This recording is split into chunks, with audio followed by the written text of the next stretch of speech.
Não tem nem condição. Tem nem condição. No governo Bolsonaro era a mesma coisa. Isso é gente que está interessada em receber salário, mordomia, e corrupção generalizada, né? Eles aí se esforçam mesmo, né? Mas de resto, em governar, não.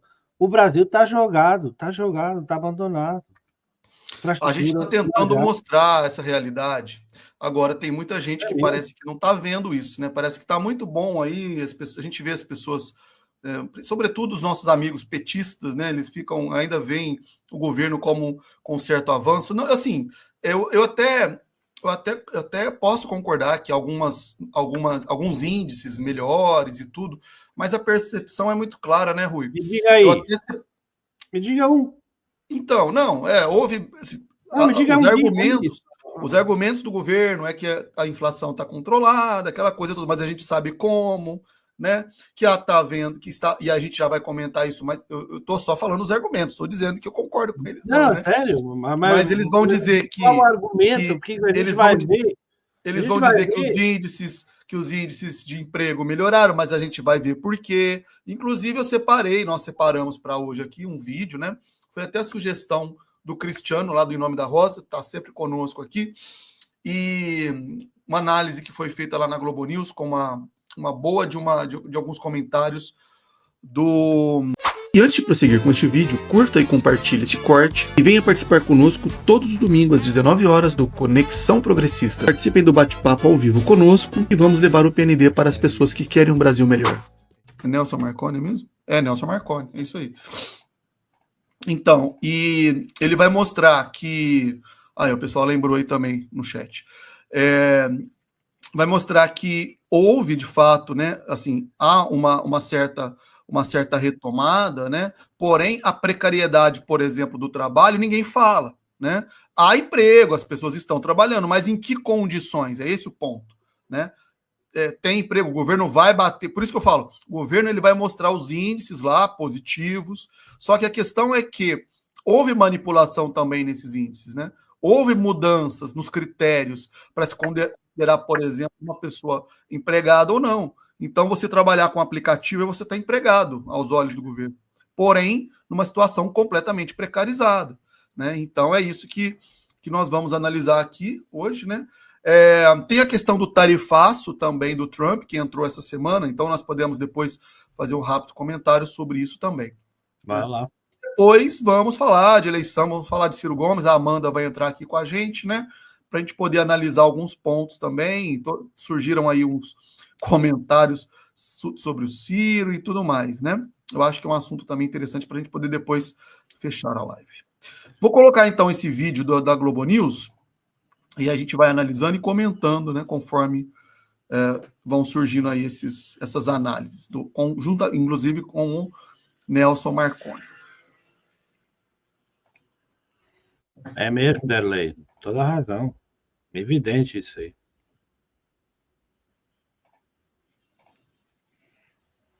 Pessoal, vão comentando aí, né, se tá bom o vídeo hoje, se o áudio também tá chegando bem aí. E não esqueçam de dar o like, de dar o compartilhar, isso é muito importante para nós aqui. Mas vamos lá, vamos ver aí as análises na Globo News. Esses índices que agora estão ali na faixa dos 6,8% de desocupação, segundo o último número do IBGE. Mas também está cada vez mais precarizado. É o que aponta um estudo da Fundação Getúlio Vargas, que mapeou as transformações em diversos setores da economia. O Léo Arcoverde já leu o estudo, já preparou tudo aqui para a gente, e agora vai nos contar os detalhes. Bom dia, Léo. Tudo bem, Mônica? Bom. Ó quem está de volta, nosso amigo ali, não é? O Nilson de volta. Sentimos falta dele, né? Eu senti muito na sexta. Eu vou botar 1,25. Vocês... Deixa eu avançar um pouquinho. Não aparece por alguma razão? O senhor também fez gol, perdão.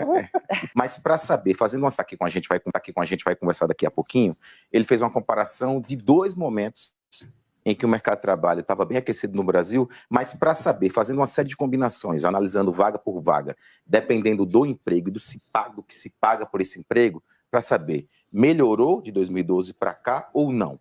Por exemplo, uma das conclusões é um estudo bem amplo, ele analisa muita coisa, mas, por exemplo, nas vagas no setor privado, ele diz, Nilson, Mônica e assinante, que 65% das vagas geradas são de empregos com pagamento relativamente baixo, salários mais baixos. Então, isso indica o que uma das conclusões do Nelson Marconi, do pesquisador que vai falar com a gente. Sem som.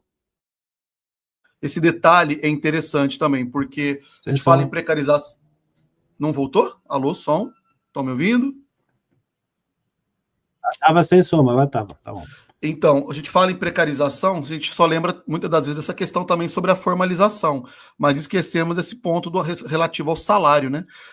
Essas semanas para trás, eu estava vendo algumas reportagens com a dificuldade que certas empresas estão tendo de manter os seus funcionários e também contratar, porque tem muita gente que já também não está aceitando mais essas condições, né? Então, isso também vai começar a trazer muitos problemas para o mercado. Pessoas simplesmente não vão começar mais a aceitar as condições que o mercado também está impondo. E tem essa discussão, por exemplo, da jornada 6x1, né? As pessoas acho que estão se conscientizando muito sobre isso também, né? Então, é o que eu estou falando, a questão do que nós veremos aí pela frente é só mesmo ladeira abaixo, hein? Isso é um reajuste normal de uma economia em que os salários, se estão sendo pagos por baixo, os trabalhadores se recusem a trabalhar por tão pouco, e aí o patronato, né, as empresas, elas têm que dar melhores condições, e aí os salários sobem. É a subida do salário médio, não do salário mínimo. Subida do salário médio, que convém haver uma distância entre o salário mínimo e o médio, né? Mas, se você privilegia tipo de trabalho informal, o que acontece é uma aproximação do salário mínimo com o médio para baixo. E então, o povo, bom, se é assim, eu tenho um trabalho menos exigente, me pagam menos, mas eu não vou me esforçar para ganhar a mesma coisa, né? Ou quase a mesma coisa.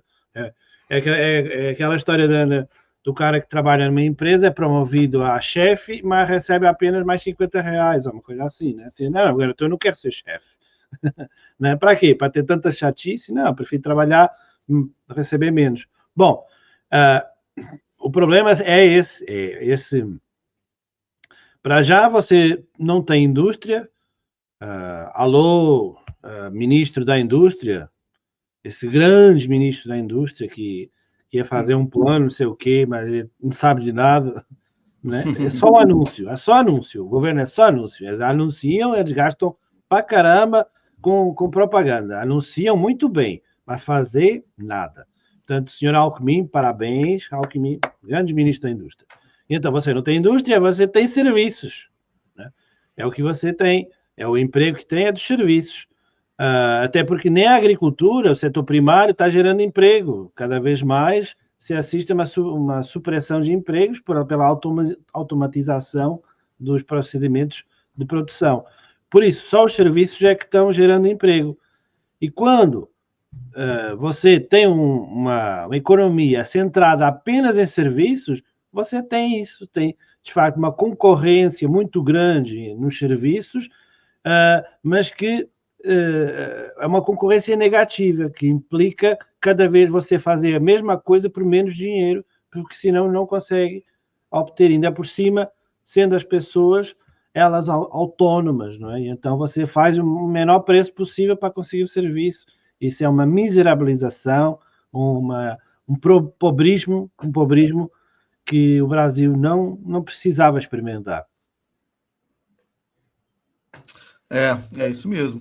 O pessoal, inclusive, está comentando aqui, né, ó, Derlei, que no Norte e no Nordeste tem mais Bolsa Família do que carteira assinada.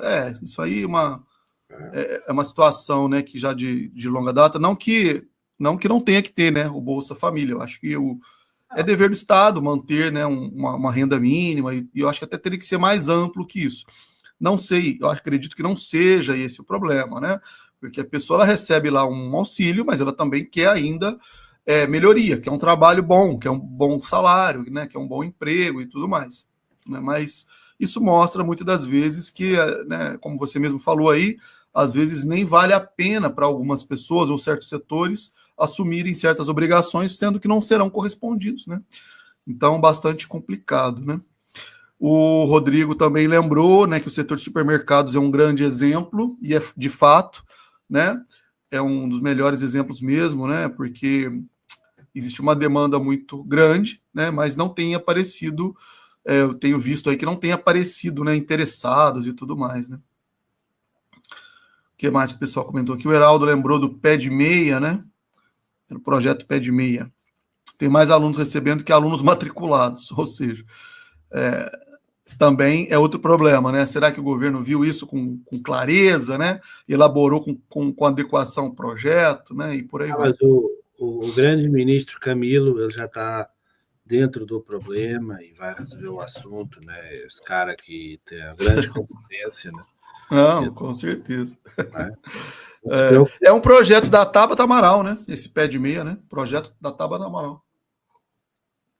É até uma boa ideia, mas é aquela história, né? O Heraldo, a crítica do Heraldo, que é sempre muito inteligente, é justamente essa. A questão é importante, eu considero até assim, um projeto interessante, né? Você ter ali uma espécie de uma poupança, né, para os alunos que vão depois sair da escola, vão sair do colégio, vão sair da faculdade, enfim, mas tem que ir muito além disso, né? Enfim, tem que ir além disso. É investimento pesado na própria universidade, nas próprias escolas de base também, né?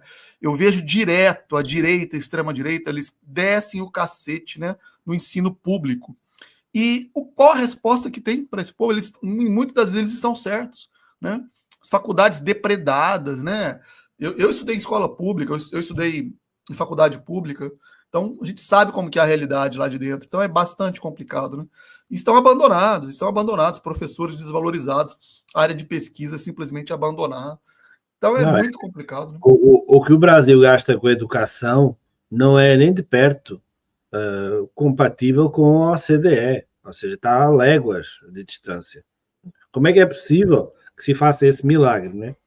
Não é. E então o que você tem é uma situação de pobrismo, que é receba rendimento mínimo, Bolsa Família, né? A gente aqui chama de rendimento mínimo, e fique aí recebendo isso o resto da sua vida, porque nós não temos o mínimo interesse em tirar você dessa situação. Até porque se você estiver nessa situação, você vai se sentir mais inclinado a votar em quem está providenciando esse pé de meia, esse rendimento, né? Portanto, o que se passa na Europa é uma grande pressão para que as pessoas que recebem rendimentos mínimos, portanto, os Bolsas Famílias, né, que tem outro nome, recebam formação profissional para que sejam integrados no mercado de trabalho normal e deixem de receber esses rendimentos. Né? Essa é a intenção, não é deixar a pessoa pobre para o resto da vida. Isso assim não serve. Para quê? Mas é o que vocês têm no Brasil. Pois é. Vamos dar sequência aqui, que daqui a pouco vai chegar a análise também do Nelson Marconi. E já dando boas-vindas aqui também ao grande Marcelo, tá aí, o pessoal está acompanhando conosco aí. Daqui a pouco, da Fundação Getúlio Vargas, é que sim, olhando o número geral, o mercado de trabalho está bem, mas das vagas geradas, o mercado está mais precarizado, e uma palavra que ele usa é polarizado, que ele vai explicar daqui a pouquinho para a gente. Vou mostrar aqui o comparativo que ele fez no nosso telão, convido você, assinante, para dar uma olhadinha, prestar atenção do que, primeiro, no comparativo que ele usou. Como eu falei, 2012 estava em 7,4%, isso aqui é a taxa de desocupação do IBGE que ele usou como base. Agora a Mônica testou um dado de agora que já tem 2025, já tem PNAD, mas o Nelson pegou quando fechou 2024, estava com 6,9%. Em ambos os casos, aqui a taxa está abaixo do que os economistas chamam de taxa natural de desemprego. É um dado que sempre gera uma grande polêmica entre os próprios economistas, mas para resumir, não entrando na polêmica, o que é uma taxa de desemprego de natural, não é naturalizando o desemprego? Fala, Rui. Só queria dizer a desonestidade intelectual dessa análise. Em 2012, o método de análise era não tinha nada a ver com esse, e agora em 2024 é outro. E aí se conclui que está melhor. E por que é que foram pegar 2012? Por que esse 2012? Foi o número que deu mais jeito para a análise? Isto é uma desonestidade É uma safadeza mesmo. O cara vir aqui sustentar qualquer exercício lógico com essas bases. Sinceramente. Vamos ver o que ele vai explicar daqui a pouco, né? Porque ele vai entrar depois nesse detalhe aí. Mas é uma taxa que não acelera a inflação. É uma taxa em que os salários acompanham o grau de produtividade da economia. Se ela está mais baixa do que essa economia suporta, vai vazar na inflação. Então, o Nelson pegou dois números, por exemplo, no setor privado, ações mais no mercado de trabalho. Aqui. Como é que está esse mercado? E principalmente, sim. Precisavam contratar diversos funcionários e não... Está aqui com a gente, aí, ó, da Fundação Getúlio Vargas, gentilmente aqui na segunda-feira acordou cedinho, já está conectado. Nelson, vou passar a palavra para você explicar para a gente, te dando bom dia, desejando uma boa semana, para explicar o que é isso que você está chamando no estudo de mercado de trabalho precarizado e mercado de trabalho polarizado, ao falar de 2024, comparando lá do governo Dilma de 2012. Obrigado mais uma vez por estar aqui com a gente no Em Ponto, Nelson. Obrigado a vocês pelo convite. Bom dia para você, para a Mônica, para o Nilson. É um prazer conversar com vocês novamente. Bom, mercado de trabalho, essa análise que eu fiz é justamente para pegar uma coisa que a gente já vinha sentindo, assim, de olhando, né, no dia a dia, que era a qualidade das vagas que vem sendo geradas no mercado de trabalho já há um bom tempo, né? Qualidade em termos de salário, tal, basicamente aí em termos de salário, né? Quer dizer, não deu tempo de eu analisar outras coisas, tipo regime de trabalho, se é temporário, se não é, se é conta própria, quanto tempo a pessoa ficar no trabalho, isso vai ficar para uma outra etapa, né? Mas pensando agora em salário, né? O estudo mostra claramente que as vagas, boa parte das vagas, como você mesmo brilhantemente mostrou aí, boa parte das vagas foram criadas em salários, em ocupações que pagam salários menores que a média, tá certo? Por isso que a gente chama de salário relativo, né? Certo? Quer dizer, isso significa uma precarização, porque boa parte das vagas que foram criadas, né, nas ocupações que mais cresceram, foram criadas em vagas que pagam salários menores que a média, tá certo? O que eu fiz foi pegar as ocupações que tiveram uma variação maior, né, no período, tanto para entre 2012 e 2024, aquelas que cresceram mais, as que cresceram menos, e dentro daquelas que cresceram mais, a maior parte delas paga essa remuneração menor que a média.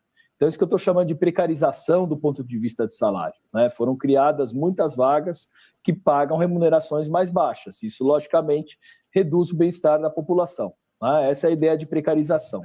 Já a ideia de polarização é porque, quando também você olha esse mesmo comportamento das vagas criadas, quer dizer, quais foram as ocupações que mais criaram vagas?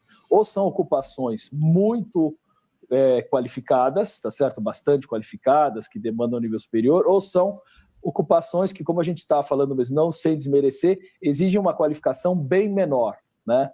Aquele miolo da distribuição que antigamente a gente tinha na estrutura ocupacional brasileira, onde você tinha muitos técnicos, muitos trabalhadores especializados na indústria, pessoas de apoio administrativo, pessoas que trabalhavam em atividades mais técnicas, esse miolo foi diminuindo, certo?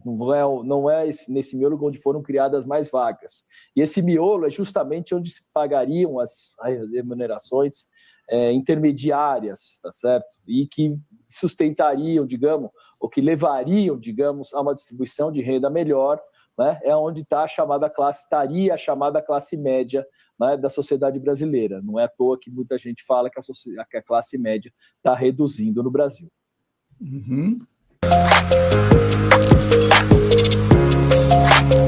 Essas propagandinhas da Globo News. Mas, enfim, é isso. Eu acho que é isso. Já dá para ter uma ideia muito boa aí, né, do que nós separamos para poder conversar, então, sobre essa situação, né? Isso aí, para a gente deixar muito claro, né, Rui?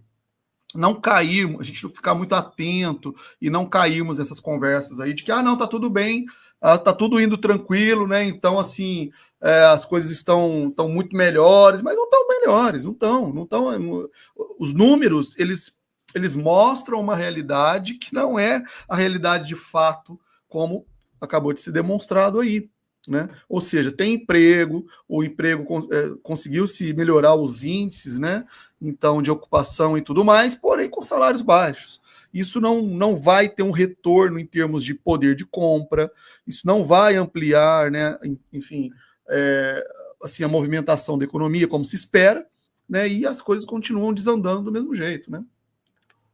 Para que é que se quer taxar os ricos? Né? Não se quer taxar os ricos apenas por uma questão de justiça. É porque as verbas que daí vêm dessa taxação são precisas. E por que é que são precisas?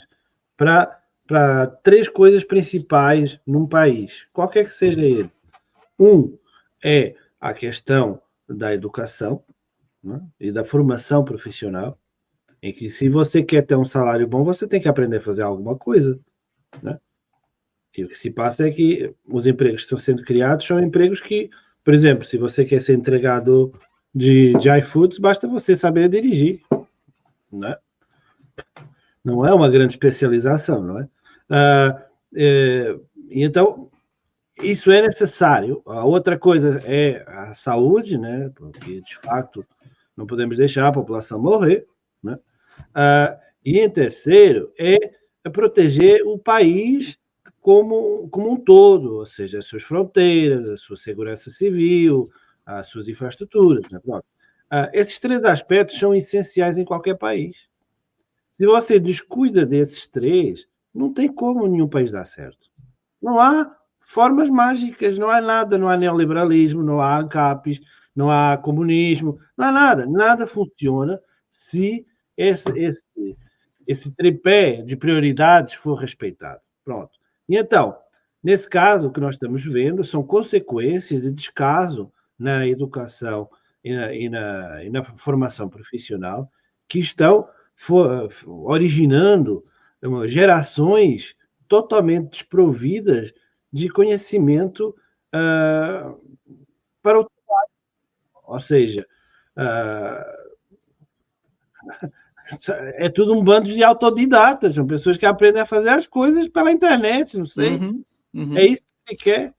O Marcelo ele fez esse comentário interessante, né? Que a informalidade ela é uma realidade, isso aí já vem de longa data.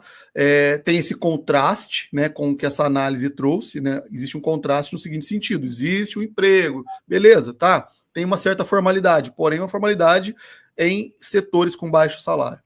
Né? Não, porque E a parte, só para concluir aqui, eu acho que o raciocínio dele é interessante, né? Porque havendo informalidade, as pessoas vão começar a procurar, né? Vão abrir uma MEI, vão abrir uma empresa qualquer, e vão começar a ter a sensação de que é justamente esse o caminho, né? Fora da CLT, né? Que eles falam. Hoje em dia parece que CLT virou até um xingamento, né? Não, porque o fulano é CLT. Não, porque a CLT é a tragédia que todos sofrem, o trabalhador, porque já não é mais aquela realidade antigamente, né? Que você tinha todas as garantias previstas, né? Numa carteira de trabalho, com FGTS. Agora o FGTS nós vimos, né? Na semana passada, o que está virando o FGTS?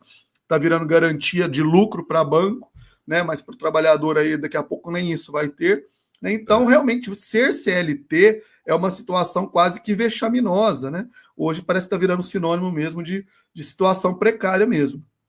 E aí, o que o Marcelo está falando, quem ganha com isso é o discurso neoliberal, né? De você ter que privatizar tudo, né? Você mesmo fazer o seu emprego, você criar a sua empresa e por aí vai. Esse discurso ele cola muito fácil, né? Você tem que ser empreendedor, né? Vamos focar nos empreendedores, que é esse discurso aí hoje que a gente ouve bastante, né? Não, mas é uma forma... Assim, as empresas elas podem ganhar dinheiro de várias maneiras, né? E no caso das empresas brasileiras, as pessoas que têm capital, elas têm optado em larga medida para serem rentistas, né? Não têm que se chatear e ganham dinheiro que têm que ganhar fazendo aplicação na dívida pública brasileira, ou enfim, ou fazendo investimentos seguros, né? E é uma forma muito cômoda com essa taxa de juros que existe no Brasil, que é chocante. Ou então, se você realmente quer se arriscar, ter uma empresa, ou estar no processo minimamente produtivo, os caras do dinheiro, os patrões, eles perceberam que a melhor forma de ganhar dinheiro é explorando o trabalhador. E nada melhor de que colocar os trabalhadores a fazer em concorrência uns com os outros, a ver quem é que faz o menor preço. E esse é o segredo, ganhar.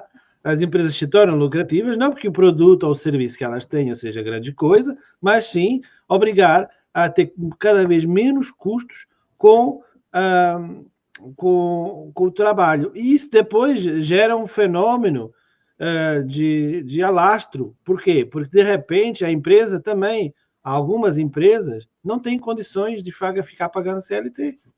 Não tem condições. Né?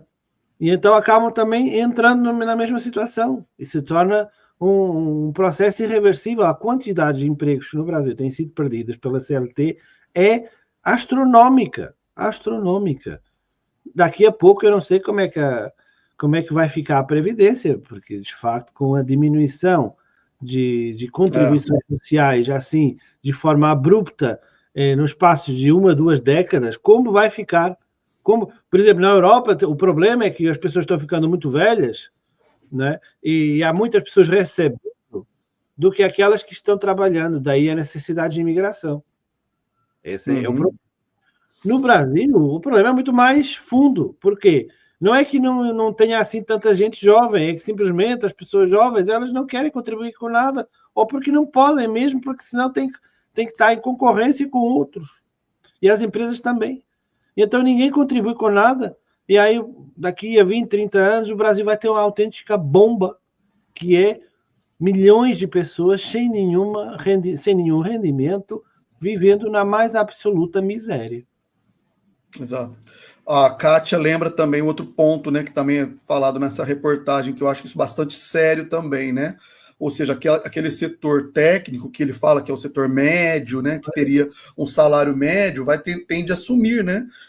E sim, vai chegar um momento também que as pessoas vão falar: eu vou estudar para quê?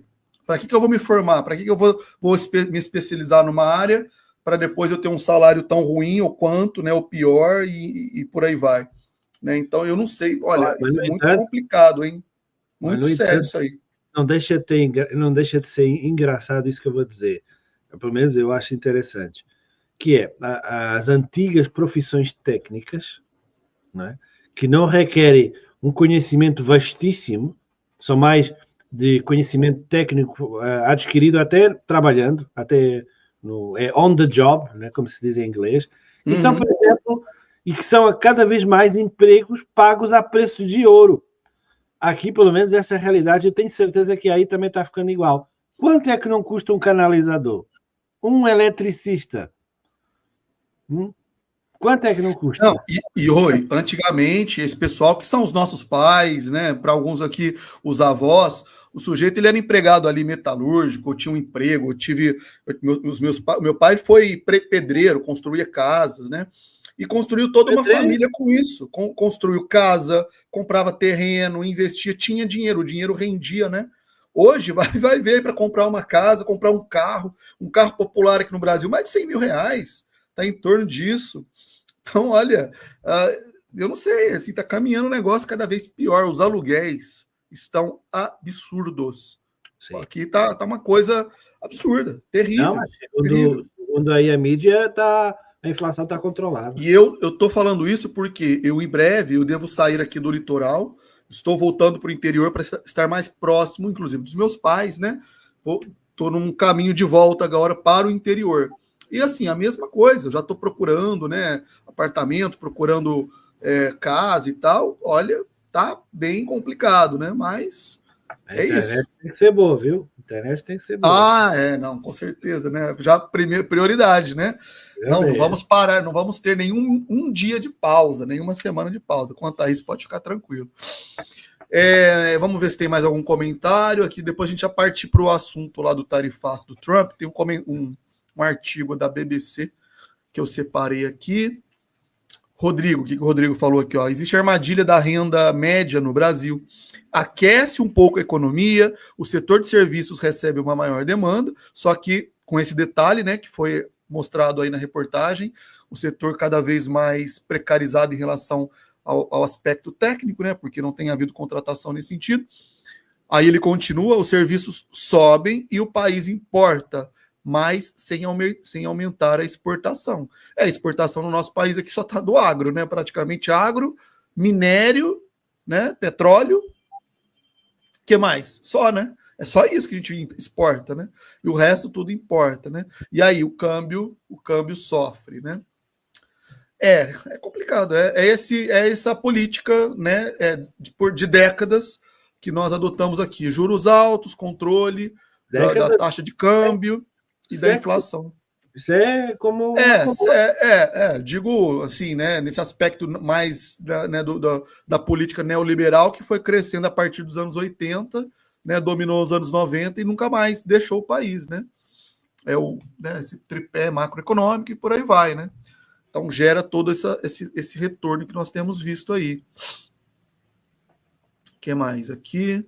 Estamos começando a sentir os reflexos da uberização. Eu ia falar isso, né? Porque já tem se falado bastante tempo sobre o que aconteceria com a nossa economia a partir daí, né? E a Uber se espalhou no país, ela é uma exploração absurda, né, dos motoristas, ela fica com quase a metade, né, da renda, mas está aí, o resultado é esse, ó. Nessa semana tivemos 2 dias de paralisação dos entregadores querendo melhores condições de trabalho, claro, vai começar a ver também cada vez mais, né, essa resposta também, né. Grande Rogério Bonassi, seja bem-vindo aí à nossa live também. Rogério, grandíssimo amigo nosso aqui. Onde você conta nos dedos as empresas brasileiras que exportam tecnologia. É praticamente zero, que a gente acabou de falar aqui, né? Exportação no Brasil é o agro, minérios, né? Enfim, a exceção confirma a regra, né? Claro que tem que ter sempre algumas que negam a tendência, mas são autênticas ilhas no oceano de graça empresarial. Aí ele lembra que a Embraer, né, que ainda tem uma boa produção, tem uma boa tecnologia, né, e representa muito bem a nossa indústria ainda, né? Porém, infelizmente, né, não é a mesma realidade de outras, né? É isso. Grande Cristiano, já falamos de você, viu, Cristiano? Já vimos aí a matéria do Marconi, depois você pega outro pedacinho aí. Bem, é isso, Rui. Enfim, isso aqui é para deixar muito claro, pessoal, para quem está nos acompanhando aqui, né? Que a gente vai começar a aparecer mais, né, as nossas propostas aqui do nosso campo. O Ciro, sabe-se lá, pode ser que ele comece a retornar, né? E quando tivermos que enfrentar aí as falácias do governo, a gente tem que estar bem preparado para esses argumentos contra os falaciosos argumentos aí do governo de que está tudo bem, os índices estão muito bons, estão mostrando aí números positivos, porém importante, né, a gente ter acesso aí a essas pesquisas como essa do Nelson Marconi, para mostrar que a coisa não é bem assim. Emprego tem, porém precarizado. O salário não está durando, são salários pequenos, precarizados, condições precarizadas. Então, o efeito que isso geraria para a economia não é aquele, né, que realmente vai fazer a diferença, né? Então, vamos ficar atento para isso. Toda a argumentação desse governo, os pontos positivos que eles referem, eu consigo debater todos eles e desconstruir todos eles, porque não há me diga um aí que seja indiscutível que as coisas estão melhores com este governo. Não há nenhum. Exatamente. Tudo aquilo que eles dizem que é uma suposta melhoria, a gente vai ver depois na prática, é tudo aqui um esquema, uma outra forma de ver a coisa que na realidade não é positiva, que é negativa. Então, menos pessoas desocupadas, isso quer dizer que o Brasil está melhor? Não, o Brasil está mais pobre, estão recebendo menos salários. E no final, quem está ganhando é banco, quem está ganhando são os bancos, quem está ganhando é a Faria Lima, quem está ganhando de fato e rendendo é a elite do poder, né? É isso.